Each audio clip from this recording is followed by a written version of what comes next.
Bonjour à toutes et à tous, bienvenue dans cette petite vidéo explicative, cette petite vidéo de guide pour vous montrer comment créer votre personnage sur le jeu de rôle Vidavilmen. Déjà, si vous n'êtes pas sur le serveur Discord, ça va être compliqué, donc je vous invite à le rejoindre. Tout est dans la description, il y a tous les liens qu'il faut. Alors, on y va. Déjà, vous allez vous rendre dans Vidavilmen JDR, on a un petit onglet avec 3 fichiers, on a manuel, fiche et map. Map, c'est la carte de l'univers, ça peut toujours être très utile. Fiche, ce sera votre fiche perso, vous l'imprimez, je l'imprime, on se met d'accord, mais il faudra l'avoir avec soi pendant les parties. Tout va être inscrit justement dessus, donc là on va en avoir besoin aussi pour la création de personnages. Et manuel avec le mode d'emploi complet de comment on crée son personnage, toutes les espèces, les classes jouables et aussi les règles qu'il y a à connaître. Vous n'êtes pas obligé de tout apprendre par cœur, moi je connais, c'est moi qui ai fait les règles, je connais tout par cœur, donc durant les sessions, ce sera de mon ressort ce genre de choses, vous n'aurez pas à vous prendre la tête avec ça. Alors on va commencer par se munir du manuel de maître du jeu. À la troisième page, vous avez le sommaire, donc déjà de la page 5 à 16, vous avez les espèces jouables. De 17 à 26, vous avez les classes jouables, et après, ça peut être intéressant d'aller voir les listes informatives de 36 à 43. Pour commencer, je vous invite à lire un peu tout ce qu'il y a. On a 12 espèces jouables différentes. Elles vont toutes vous apporter un point de statistique, un talent et une capacité. La capacité, ce sera une compétence qui va être utilisable durant les combats, et les talents, ça va être soit des actifs, soit des passifs, soit les deux, qui seront parfois utilisés dans les combats, et généralement très utiles hors des combats, même sur vos jets de dés ou quoi que ce soit. Alors prenez le temps de lire un petit peu tout ce qu'il y a, je pense que c'est le plus long de la création de personnage, c'est de lire tout le contenu qu'il y a à savoir là-dessus, et voyez un petit peu ce qui vous intéresse. Quand vous avez idée de ce que vous voulez incarner comme personnage, donc là en l'occurrence avec l'espèce jouable, tout ce qu'il y a de marqué, vous le prenez et vous l'ajoutez à votre fiche perso. Par exemple, si là je crée un personnage et que j'ai envie de jouer une dryade, simple exemple, je vais avoir plus 1 à charisme, donc je vais avoir un point en charisme, de base il n'y a rien dans la fiche perso, donc je vais avoir un point en charisme, 5 points de vie de départ, le talent liaison intime et la compétence lien épineux. Ça, c'est 4 informations, vous les mettez sur le côté, vous les gardez, c'est très utile. Donc chaque espèce a un point de stats, des points de vie de départ, un talent et une compétence. Ensuite viendra le moment de choisir sa classe. Donc pareil pour la classe, elle va vous donner un point de stat, des PV supplémentaires ou non de départ, un talent et une compétence au choix. Comme vous êtes niveau 1 quand vous commencez la partie, vous avez le choix entre les 4 compétences que la classe vous offre, vous en prenez une, et le niveau maximum ce sera 4, donc à chaque fois que vous montez d'un niveau, vous aurez le droit à une nouvelle compétence. Au niveau max, vous avez toutes les compétences de la classe que vous jouez.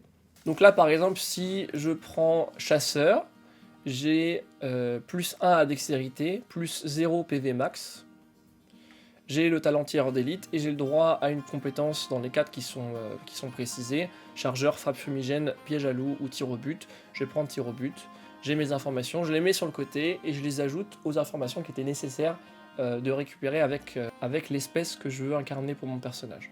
Donc à partir de la page 36, dans les listes informatives dont j'ai parlé plus tôt, vous allez avoir les listes de bonus, listes de malus, liste des divinités, liste des bénédictions, et les talents au choix 1, talents au choix 2, et ensuite métier et constellation. Métier, c'est pas encore fait, c'est en cours de développement. Constellation, c'est fait, mais on va pas s'en charger tout de suite, ça sera important plus tard. Liste des divinités et des bénédictions, ça peut être très intéressant lorsque vous voulez avoir un personnage qui est très croyant ou qui est un chevalier. Le chevalier forcément doit prier une divinité. Sur la liste des bénédictions, justement, c'est marqué les noms rouges sont les divinités pouvant être choisies pour le serment de la classe chevalier. Les autres noms qui sont pas rouges, vous pouvez pas les prendre en tant que divinité pour votre serment de chevalier. Après, peu importe le personnage que vous êtes, sauf complication du lore ou quoi, mais on en discute, de toute façon c'est précisé, vous pouvez prier la divinité que vous voulez, même si c'est une divinité chaotique, par exemple Keok, qui sera du coup la divinité des adeptes, la classe adepte. Ça peut être très intéressant à jouer. Quand vous êtes niveau 1, vous avez droit à un talent au choix supplémentaire, donc là vous allez aller à la page 40 et 41. Vous avez 2 pages avec plein de talents et vous pouvez en sélectionner un pour l'instant. À chaque montée de niveau, vous allez pouvoir prendre un talent supplémentaire. On s'y repenchera plus tard. Donc quand vous êtes niveau 4, vous avez 4 talents supplémentaires. Dans cette liste-là, dans la liste des talents au choix, il y a 2 pages. Donc je vous laisse en choisir un pour le début. Une fois que tout ça c'est fait, vous allez pouvoir ouvrir la fiche de personnage, donc dans le petit onglet fiche. Quand elle s'affiche devant vous, la fiche, vous avez en haut à gauche marqué nom, vous marquez votre nom, bien sûr, le nom que vous voulez, nom de famille, diminutif, pseudo, tout ce que vous voulez, vous vous faites plaisir. Ensuite, en dessous, vous avez l'espèce, donc l'espèce, la race que vous avez choisi de jouer, la classe, bien sûr, pareil.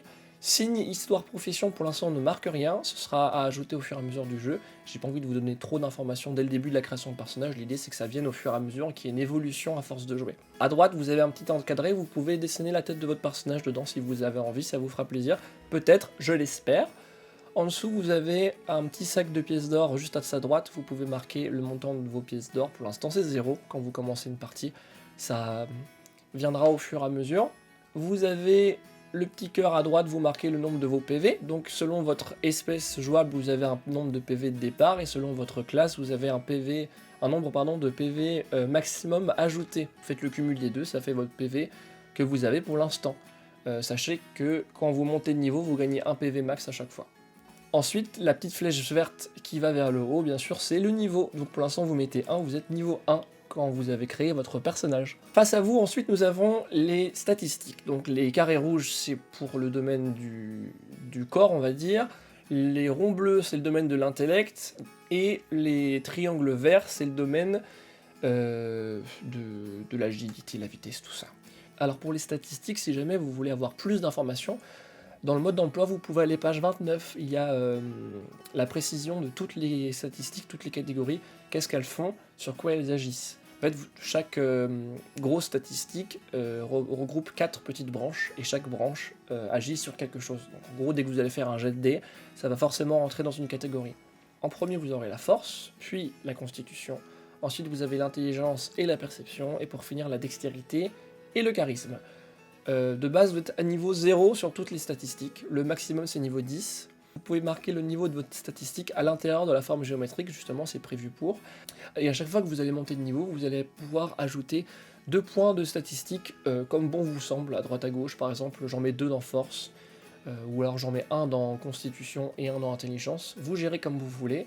Là, comme vous êtes niveau 1, en soi, vous êtes passé de niveau 0 à niveau 1. Donc vous avez 2 points à mettre où vous voulez, en plus de ceux que vous avez grâce à votre espèce et votre classe. En dessous de tout ça, vous avez vie passée et description. Là-dedans, je vous laisse vous éclater, vous faites une petite histoire sur votre personnage, vous faites une description physique, une description mentale, tout ce que vous voulez. Si vous avez envie de faire un lore à votre perso qui soit un peu logique ou quoi que ce soit, que vous avez des idées d'aventure qu'il a pu vivre, et que vous n'êtes pas forcément sûr, n'hésitez pas à m'envoyer des messages, on en discute, je vous aide à clarifier certaines choses, mais si vous voulez vous éclater, libre à vous, faites-vous plaisir là-dedans. Ensuite, vous avez la liste des talents sur la page de droite, où là, vous allez pouvoir inscrire tous les noms de vos talents, donc le talent que vous avez choisi en passant niveau 1 dans les pages de talents au choix, le talent de votre espèce et le talent de votre classe. Des fois, il y a d'autres talents qui peuvent être ajoutés, c'est précisé, vous les marquez à chaque fois, et au fur et à mesure, vous pouvez les ajouter, comme ça vous savez lesquels vous avez, et vous vous prenez pas la tête à les chercher à chaque fois. Et pour finir, tout en bas, vous avez une note crayon, c'est une espèce de petit bloc-notes, histoire de dire avoir un peu de place sur la fiche perso, pour marquer les trucs entre chaque session. On ne sait jamais, ça peut être très utile. Voilà, vous savez tout ce qu'il y a à savoir pour votre fiche perso, pour créer votre personnage. Donc pour récapituler, à la fin, vous avez à choisir votre espèce, vous ajoutez le point de statistique de l'espèce dans vos stats à vous, vous prenez les PV de base dans vos PV à vous, le talent de l'espèce, vous le marquez dans votre liste de talents, la compétence que vous avez, ne vous en faites pas, vous aurez des cartes à jouer lorsque vous jouerez, donc vous aurez la compétence en main littéralement, alors vous saurez quelle compétence jouer, ça je m'en occupe. Avec votre classe, vous avez des PV supplémentaires ou non, un point à ajouter encore dans vos statistiques, un talent à ajouter dans votre liste de talents, et vous choisissez une compétence parmi les 4. Pareil, vous aurez la carte à jouer, pour les compétences, ne vous en faites pas. Attention avec les chevaliers, n'oubliez pas d'aller voir les pages dédié aux divinités, ça va être super important. Ensuite, vous avez juste 2 points encore à ajouter dans vos statistiques comme vous voulez, et vous choisissez un petit talent, un dernier pour la route, dans la liste des deux pages de talents au choix, et vous êtes bon, votre personnage est prêt, vous lui mettez un nom, vous lui dessinez une bouille si vous voulez, vous faites un petit pavé pour parler de son lore, vous me l'envoyez, vous me l'envoyez pas, on s'en fout, vous me dites c'est bon, je suis prêt, je veux jouer, on joue, on se fait une session, on se cale une date, puis roule ma poule. Merci d'avoir regardé cette vidéo, merci d'être là pour l'aventure Vie d'Avilmen, pour ces grosses parties de jeux de rôle à en devenir, ça va être génial, donc j'ai hâte, merci beaucoup et des bisous.